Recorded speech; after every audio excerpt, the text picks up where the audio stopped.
রাশিয়ার অস্ত্র ছাড়াও এবার পুতিন ভারতকে আর কি দিচ্ছেন? রাশিয়ার সঙ্গে পারমাণবিক ও প্রতিরক্ষা চুক্তি ভারতের জন্য এটা কি আশীর্বাদ নাকি ঝুঁকি তৈরি করবে? কারণ রাশিয়ার কাছ থেকে বিভিন্ন ধরনের সামরিক অস্ত্র কেনা অব্যাহত রাখায় সম্প্রতি ভারতের উপর শাস্তিমূলক শুল্ক আরোপ করেছেন মার্কিন প্রেসিডেন্ট ডোনাল্ড ট্রাম্প। মোদির সঙ্গে বৈঠকে কি বললেন পুতিন?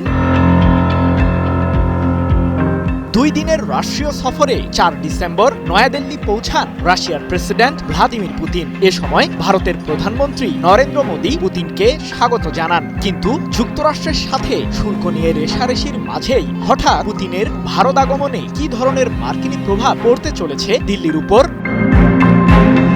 রাশিয়ার কাছ থেকে অস্ত্র ও জ্বালানি তেল কেনা অব্যাহত রাখায় ভারতের উপর সম্প্রতি শাস্তিমূলক শুল্ক আরোপ করেন ট্রাম্প। যদিও বিষয়টি নিয়ে মার্কিন প্রশাসনের সাথে আলোচনা চলমান রেখেছে দিল্লি। এমন পরিস্থিতির মাঝেই ভারত এলেন পুতিন।